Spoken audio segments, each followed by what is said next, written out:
हैं और कब आना हुआ महाराज जी का? दंडवत महाराज जी, बहुत बहुत दंडवत। नमो नारायण। कहाँ से हैं महाराज जी? हम अमरकंटक क्षेत्र से हैं। जी तीर्थ क्षेत्र अमरकंटक नर्मदा उद्गम स्थल है जो। हरिओम अंकल की महाराज बोल रहे हैं जी। जैसे हमने आपको बताया रहा था पहले, एक एक करके सिद्ध साधु समक्ष आ गए हैं। सिद्ध साधुओं के दर्शन और सबसे बड़ी बात, अमरकंट क्षेत्र, हमारे पवित्र नर्मदा नदी के किनारे रहने वाले सिद्ध साधु, गुफाओं में रहने वाले, वन में रहने वाले वनवासी सिद्ध साधु भृगुनाथ के आश्रम के पास, जहाँ से हमारा तप साधना आरंभ हुई थी, अमरकंट क्षेत्र के सिद्ध साधु भी सामने आ गए जी।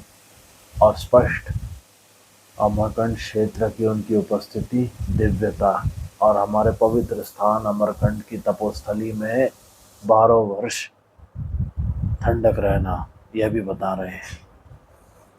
वन के अंदर, अमरकंट क्षेत्र के अंदर गर्मी नहीं लगती, जो हमारी तपोस्थली है वहाँ ठंडक रहती है, यह बता रहे हैं सिद्ध साधु।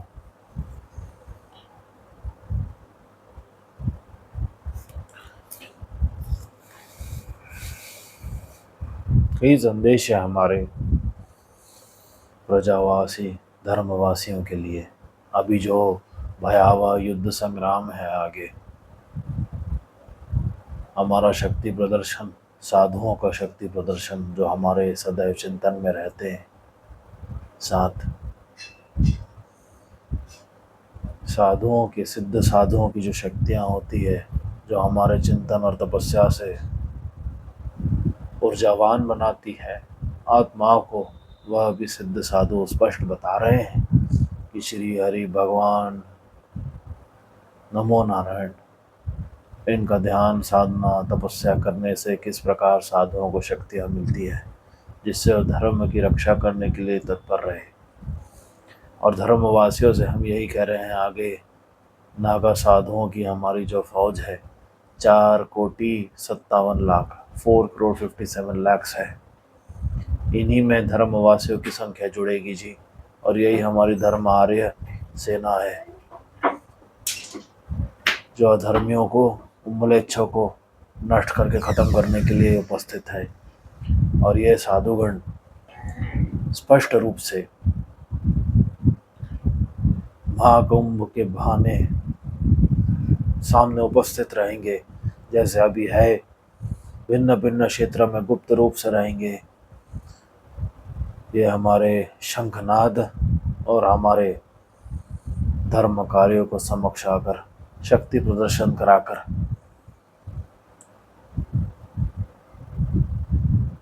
कली प्रशासन के दुष्कर्मों को बाहर निकालना, यह सर्व कार्यों के लिए रुकी है। नागा साधुओं की यह भयावह फौज समक्ष रहेगी और ये शक्ति प्रदर्शन दिखा रहे हैं, बातों से स्पष्ट, इनके कर्मों से और घोर तपस्या से।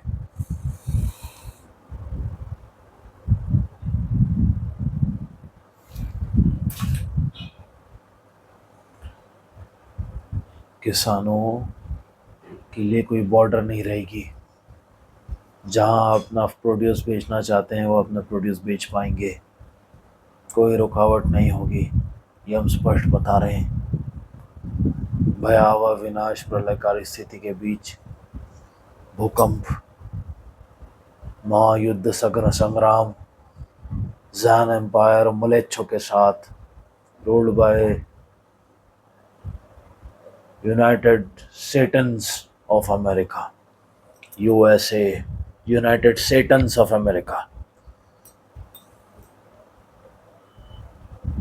Including Israel, Zionist, Zion empire, ये मलेच्छ है जी। जो मलेच्छों के साथ युद्ध लिखा गया है वो इन्हीं के साथ है। तो 2025 और 27, ये आंकड़ा 27 में सर्वनाश, पूर्ण विनाश है, प्रलय, पूर्ण विनाश, जब पूरी धरातल जलमग्न हो जाएगी, उसके पहले ही युद्ध है 2025 में, जहाँ पूरी कली की सरकार के दुष्कर्म बाहर आएंगे और भ्रष्ट दंडित होंगे। स्पष्ट वाणी हमारी, ये हमारे शक्ति प्रदर्शन अघोर साधु नागा साधुओं के शक्ति प्रदर्शन के शिकार रहेंगे। घोर कली पिशाच प्रशासन, विदेशी सरकार सर्वदंडित होंगे और इनके लिए देवगण भी अभी साधु रूप में उपस्थित हो चुके हैं। हमारी नागा फौज में अग्निदेव साधु रूप में, वायुदेव, वरुण देव, इंद्रदेव, सप्त चिरंजीवियों सहित गुरुवर परशुराम जी, कृपाश्री महाराज, अश्वत्थामन जी महाराज, हनुमान जी महाराज, मार्कंडेय महामुनि, वेद व्यास मुनि, विभीषण जी महाराज इनके साथ रहेंगे। गुरुवर परशुराम जी सहित सर्वसिद्ध साधुगण जिनके अत्यंत अघोर शक्ति का प्रदर्शन समक्ष रहेगा। अत्यंत दुर्लभ समय को देखने के लिए स्वास्थ्य का ख्याल रखना अति आवश्यक। हमारी घोर अघोर तपस्या साधना आरंभ है कली की सरकार को गिराने के लिए, और हमारी स्पष्ट वाणी को कोई बदल नहीं सकता, क्योंकि अब साधुगण भी समक्ष आ चुके हैं और इनकी भी वही वाणी अघोर शक्ति से घोर विनाश को दर्शाती है। हरिओम। शमशान से बड़ा तो कोई मंदिर ही नहीं, शमशान से बड़ा कोई मंदिर नहीं। झगड़ा है सिर्फ बस्ती में है, वहां कभी झगड़ा करते देखा आपने? एक बॉडी को लिटाते हैं, दाह संस्कार करते हैं, दूसरी आती है झाड़ू देते गंगा या चीट, तो वो भी उसी में लेके जाता है। कभी वो प्लॉट के लिए झगड़ा हुआ कि मैं भी यहाँ रहूंगा, ये मेरा हो गया मेरा? ये झगड़ा सिर्फ बस्ती में, वहाँ झगड़ा कोई नहीं। उससे बड़ा तो कोई मंदिर ही नहीं। जितनी शांति शमशान में उतनी शांति कहीं नहीं मिलेगी आपको। और स्वयं शिव जी का प्रिय स्थल वही है।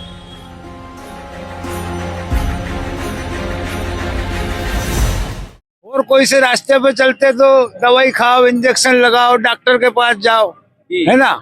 बाकी इस रूप में आ गए तो इसमें कोई रोग नाम की चीज नहीं आती है। तो कभी दवा का प्रयोग नहीं किया? नहीं करते हम कोई दवा का प्रयोग। सब कैसे बनेंगे? गृहस्थ से तो नागा आएगा। सबको कैसे मिल जाएगी शक्ति? उतना तप आप कर नहीं सकते हो ना जी। जितना तप हम करेंगे उतना तप आप नहीं कर सकते हो जो कि आपको शक्ति मिल जाएगी। उसमें खाना पीना मल मूत्र कुछ नहीं आएगा आपको जी। हाँ जी, उसमें 72 घंटे कुछ भी खाना पीना ना ना कुछ भी नहीं होते हैं। और कब आना हुआ महाराज जी का? दंडवत महाराज जी, बहुत बहुत दंडवत। नमो नारायण। कहाँ से हैं महाराज जी? हम अमरकंटक क्षेत्र से हैं जी। तीर्थ क्षेत्र अमरकंटक, नर्मदा उद्गम स्थल है जो कि। जी जी जी। जी हाँ। मौसम वहाँ कैसा रहता है? वहाँ ठंडा मौसम रहता है 12 मास। जी। हाँ। तो उसी तरह से रहते हैं? जी हाँ, इसी तरीके से रहते हैं। यही काया, यही शरीर इसी तरह से जी हाँ जी हाँ। कड़ाके की ठंड में भी? जी हाँ जी हाँ जी। ऐसी स्थिति में तो हम लोगों का रह पाना बड़ा मुश्किल होता है। कैसे ये तो हमारे शक्ति भगवान देता है हमें। जी हाँ, हमारे शक्ति देता है भगवान गुरु महाराज। जी जी। हाँ, जिसके अगर लिए ये शक्ति सबको मिल जाए तो मुझे लगता है कि सबको कैसे मिल जाएगी शक्ति? उतना तप आप कर नहीं सकते हो ना। जी जी जितना तप हम करेंगे उतना तप आप नहीं कर सकते हो जो कि आपको शक्ति मिल जाएगी, जी जी जी। है ना। ये तप के ऊपर है। जी, तप पे तपस्या करते हैं, तपते हैं। हाँ जी हाँ। जी जी। ये तो तपस्या का फल मिलता है हमको, भगवान देता है। कोई एक ग्रस्त में से साधु निकलता है जो कि पूर्ण नागा होता है। जी जी जी। हाँ, तो मजबूत करना है कि शरीर में रोग नाम की चीज ना आवे, जी। है ना। और कोई से रास्ते पे चलते तो दवाई खाओ, इंजेक्शन लगाओ, डॉक्टर के पास जाओ, जी। है ना। बाकी इस रूप में आ गए तो इसमें कोई रोग नाम की चीज नहीं आती है। तो कभी दवा का प्रयोग नहीं किया? नहीं करते हैं। अच्छे रहे, खुशी रहे, सुखी रहे, जी। इसीलिए हम तब साधना करते हैं। हमारे लिए नहीं करते, हमें किसी चीज की जरूरत नहीं है। जी। ये रहस्य ऐसा बताते हैं नागा संत महाराज गुफाओं में रहते, कंदराओं में रहते। हाँ जी। और कड़ाके की ठंड भी बर्दाश्त हाँ कर जी, लेते। बिल्कुल आइए, आप देखिए ना, चल के हमारा स्थान देखिए कहाँ रहते हैं हम। जी। जब आपको समझ में आएगा, यहाँ तो आ गए तो आप देख रहे। जी जी। हाँ बिल्कुल, बहुत सारे अमरकंटक। तो बर्फ में रहते तो बर्फ शरीर पर जम जाती, उन्हें जी हाँ जी हाँ, बिल्कुल जी हाँ। कड़ाके की ठंड। हाँ, तो वो सब भगवान देता है ना शक्ति, तब साधना की शक्ति देता है, इतनी कोई चीज असर नहीं करेगी। जी, बर्फ भी शरीर पर जी हाँ, एक बैठक 24 घंटा बैठो, साधना 24 घंटे का होता जी। है ना। उसके अलावा फिर 72 घंटे का होता है, 108 घंटे का होता ऐसे है। बढ़ती जाती हाँ, ये बढ़ती जाती जी है ना। उसमें खाना पीना मल मूत्र कुछ नहीं आएगा आपको। जी। हाँ जी, उसमें मोटरसाइकिल या कार या कार ट्रक जो भी हो, ट्रक भी खींच देते हैं। भरा हाँ हुआ ट्रक है, हाँ, लोहे हाँ। से भरा हुआ, हाँ तो भी आप खींच देंगे। हाँ, इतनी शक्ति है जी हाँ, होती है इतनी शक्ति। ये हवा में तो नहीं बातें, नहीं, हवा में नहीं है, ये सत्य बात है। सत्य बातें है। कई कई साधु खींच के भी रखे हैं, बता भी रखे हैं। जी, हाँ जी, हाँ बोल भी रखे हैं। हाँ हाँ वो प्रदर्शन करेंगे। हाँ हाँ, जी बिल्कुल। वो प्रदर्शन आपको देखने को मिलेगा इस कुंभ मेले में। हो सकता है कोई ऐसा आ जाए, इतना बड़ा हो जाए प्रदर्शन। जी जी, हाँ जी। हाँ, आजकल तो लोगों के अंदर इतनी शक्ति कम हो गई है, 2 किलो 4 किलो भार जो है वो भी लेकर चलना मुश्किल है। हाँ जी। लेकिन आप लोग ट्रक भी खींच देते हैं। हाँ बिल्कुल। उसको जगह से छुड़ा देंगे, जगह खींच के ले नहीं जाएंगे, जगह पे उसको पे आगे हिला बढ़ा देंगे। देंगे। हाँ चाहे लोहे से भरा हो चाहे सामान हाँ से भरा हो, हाँ, ऐसी असीम शक्ति आप लोग जी हाँ है। हमारे में नहीं है, पर है हमारे उसमें। अपने नागा हाँ, नागा भाइयों में है। बंधुओं में। बुला सकते हैं ऐसे महात्मा को कि वो खींचेगा ट्रक। जी जी। हाँ क्योंकि देश पर जब भी खतरा पड़ा, देश जब भी संकट में आया, तो ये नागा की फौज टूट पड़ी और देश और धर्म के लिए अपने प्राणों को उत्सर्ग करने में भी पीछे नहीं रही। तो लेकिन हमारे बहुत सारे ऐसे जो नागा साथी हैं, भाई हैं, उनमें इतनी असीम शक्ति है कि वो कुछ भी कर सकते हैं, कुछ भी कर सकते हैं। तो महाराज जी के चरणों में बहुत बहुत दंडवत, बहुत बहुत प्रणाम, बहुत बहुत प्रणाम। जय।